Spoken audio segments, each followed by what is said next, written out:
Alright, so a while back, I remember having lunch with my girlfriend, and this guy who sat next to us turned around and was like, "Is that Spanish?" So we say, "Yeah." And then he goes, "Oh, I want to learn Spanish too." So I ask him, "Oh, cool, have you studied any?" And he says, "Yeah, a little bit, but I speak Finnish and Norwegian too." And so at first I was pretty impressed, right? But come to find out, he didn't really speak any of those languages. And most of what he told us was just how he was gonna study more and how he knew a few basic words. And this is pretty much the same thing I've heard from almost everyone I talk to about language learning. They seem to love the idea of learning a language, but when you ask them what they've actually done about it, they kind of just name a couple of apps they've tried for about a week. And so I kind of feel like I needed to make this video to help change that. Not as another generic best apps or perfect method video, but instead one where I just sit down and give you some honest advice that I think every aspiring language learner needs to hear, from someone who went from just speaking my native language to now speaking 4. So by the end of this video, you'll know exactly what it takes to go from just wanting to speak a language to actually speaking it. The first thing you gotta ask yourself is, why do you even want to learn a language in the first place? This might sound basic, but the reality is that most people have asked this, they either don't have anything to say at all, or they say something really vague like, "Oh, I don't know, it's just for fun." And don't get me wrong, I'm not some super hardcore guy who's gonna tell you that you need this very profound, well thought out reason. But it's just that when something is just for fun, what tends to happen? You're excited for a week, maybe 2 if you're lucky, but then your motivation starts to die down and other things get in the way, so you just stop studying. Instead, imagine the motivation you'd have knowing exactly why you're learning a language. Maybe that's to move to the country, to talk to your parents in that language, or even if it's just because you like the culture. Whatever the reason is, I think finding a reason and getting as clear as possible about it is really crucial to keep and maintain high motivation. And once you've figured out your reason, you really want to find a few ways that can help you remind yourself of it. One of these things for me is that the wallpaper I have on my phone switches between pictures I took in Japan. So every time I open my phone, I get reminded, study some Japanese. And for you, that might be a simple note on your desk that states your goal. It can be a vision board. It can be just changing the language of your phone into your target language. But whatever it is, I really think that finding things to do and finding things that you can very easily implement into your life to remind yourself of why you're learning a language in the first place really helps keep your motivation high, which is very much crucial. And you also want to know exactly what it is you want from the language as well. Because it's all well and good to know that, oh, I want to someday move to this country. But I think having more concrete goals is also helpful. Because learning languages has meant different things for me, both depending on the language, but also depending on the time. The first foreign language I learned, English, was pretty much at the time only to understand stuff I saw online. I was a massive gamer and I just wanted to understand videos about whatever game I was playing at the time, mainly Minecraft.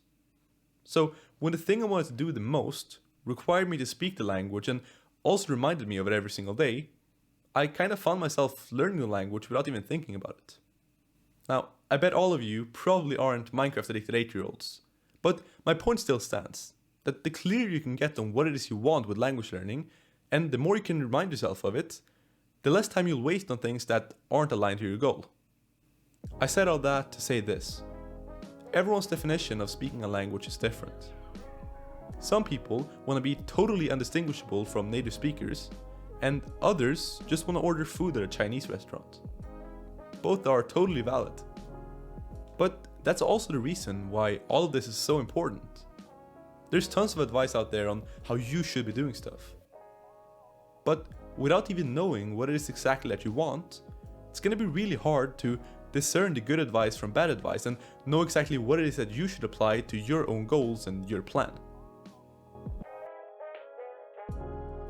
From my experience, most people tend to have their goals off way on one or the other side of the spectrum. Either they think that learning a language is so difficult that they're completely overwhelmed and won't even get started. Or they've seen some hyper polyglot who claims to speak 50 languages, so now they're gonna learn Korean, Chinese, and Japanese, all at the same time, while having a full-time job. Good luck with that. I mean, of course, it's really important to have some kind of a goal, but I think you'd benefit from at least having a chance of achieving it. So let's try to set some realistic goals instead. When I started out learning Spanish, I had the long-term goal of getting fluent, but I also had the short-term goal of being able to speak to people on the vacation I had coming up in about 3 months. And although I didn't get fluent before the trip, I remember going downtown with a friend and just being able to talk to people in stores and order food for the both of us was a really cool feeling. So in this time, I pretty much learned all the basics I had to. And when I got back home, my motivation was higher than ever. And I think that having this clear goal really helped me because I knew exactly what I was striving for, and I also had some time pressure. And so I think that if you set a goal that's specific, time-bound, and also something you genuinely want to do, then I think you've set a really good goal. And of course, not all of you will be able to go to a country where the language is spoken, but I think that having a mix of these short and long-term goals is a really effective strategy. And so in practice, this could look something like you setting the goal of studying for at least 30 minutes a day, and then by the end of this month having a short conversation with a native speaker. And then your longer term goal could be that by the end of the year, you'll be able to watch and understand your favorite TV show.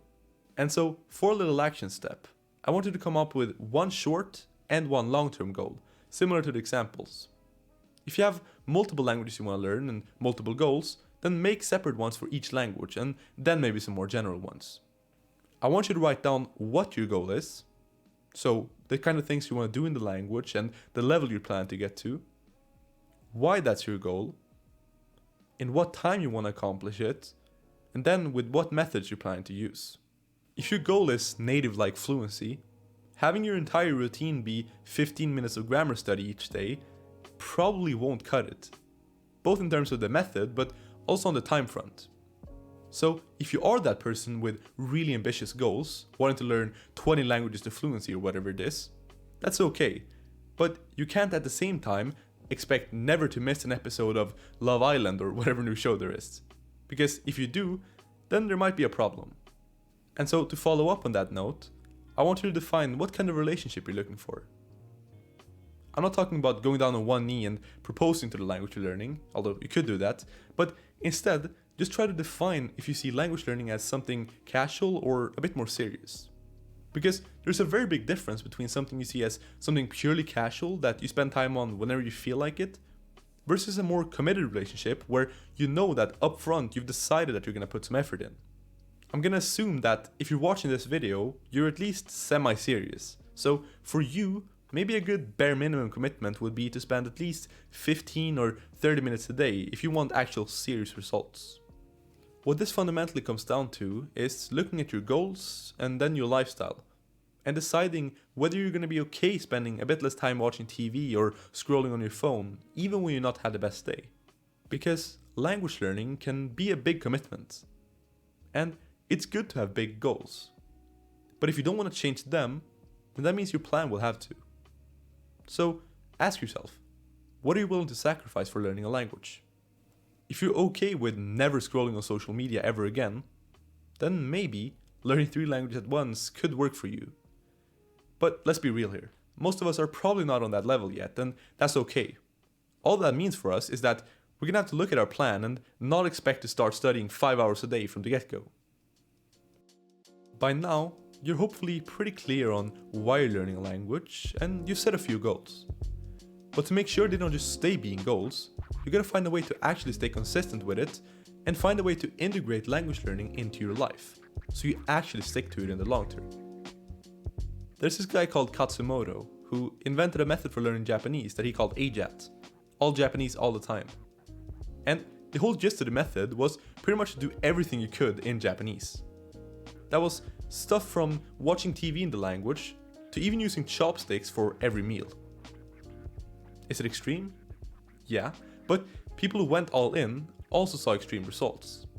Now, on the surface, it might not seem very obvious to you how chopsticks correlate with Japanese proficiency. But I think that identity is one of the most overlooked parts of language learning. And what do Japanese people do? Well, they eat with chopsticks. Now, I'm not telling you that you have to go all the way there. But what I am telling you is that the thing that differentiates those who go on to get massive success and those who don't is that it's a part of who they are as a person. So if you shift your identity from just being someone who's learning a language to being a speaker of that language and to being a language learner, you'll already be ahead of 99% of people. So to get serious results, you gotta make language learning a part of your life. Of course, textbooks can help you get started, but if you actually want to connect with people and with the culture and get good results, then you're gonna have to go beyond that. So you might be asking yourself how to truly make learning a language something that is a part of your life, instead of just another thing to check off your to-do list. And here's where I think not seeing it as studying, but instead just as another thing that you really enjoy doing is key.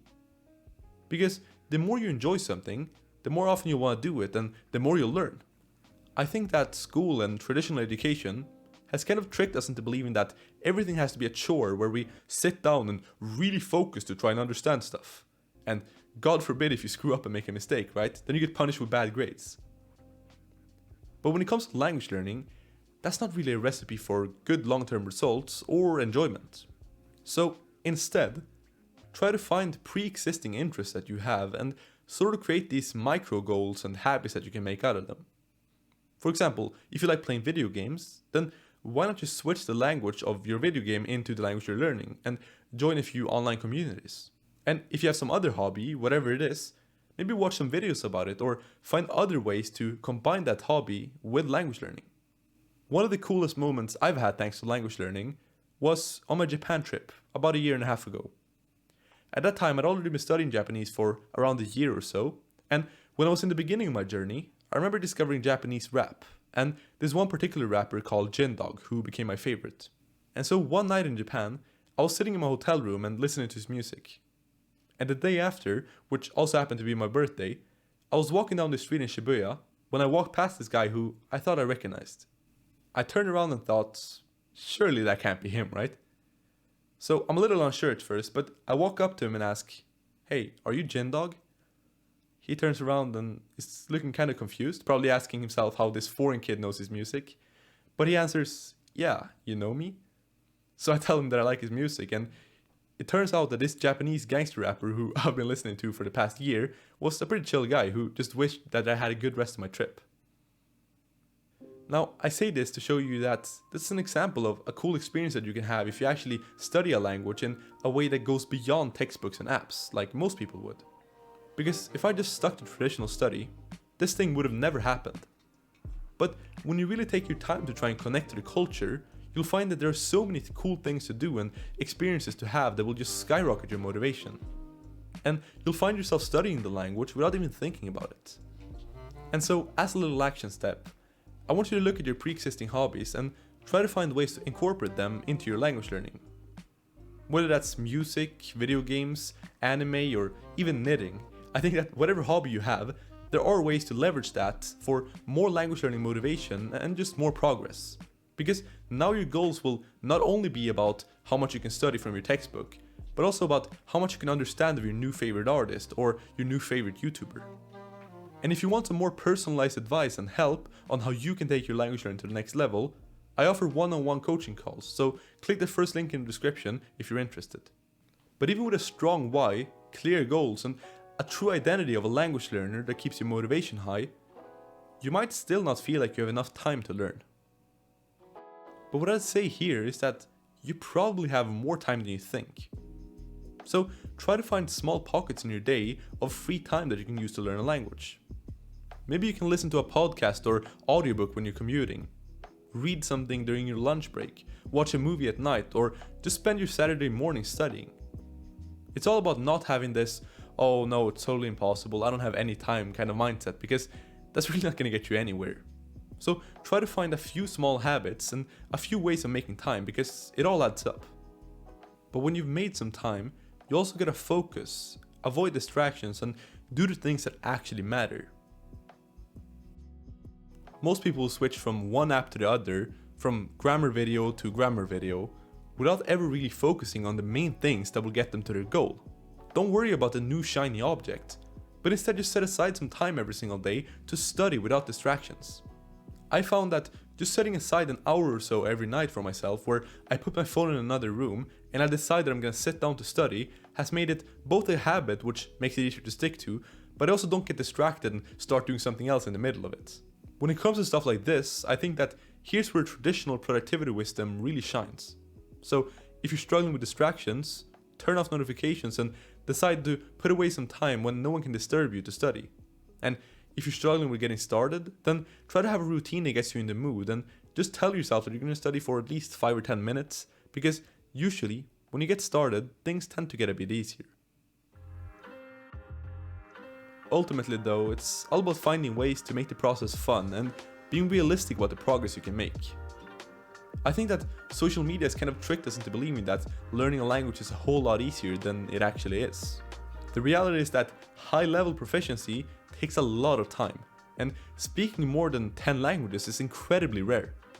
Most so-called polyglots who claim to speak that number really don't, and most of them have just memorized some basic vocabulary and phrases that make it seem like they know more than they actually do. That doesn't make them bad people or liars.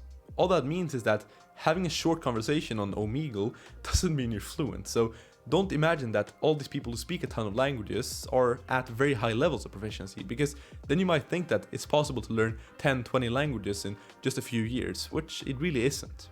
So instead, try to just be realistic about the process. And by managing your time, staying focused, and truly enjoying the journey, you'll set yourself up for long-term results. But to get the best results possible, you also need to know the specific method you should be doing. So if you want to learn more about that, then you should click the video on screen. I'll see you there, thank you for watching, and until next time, keep learning.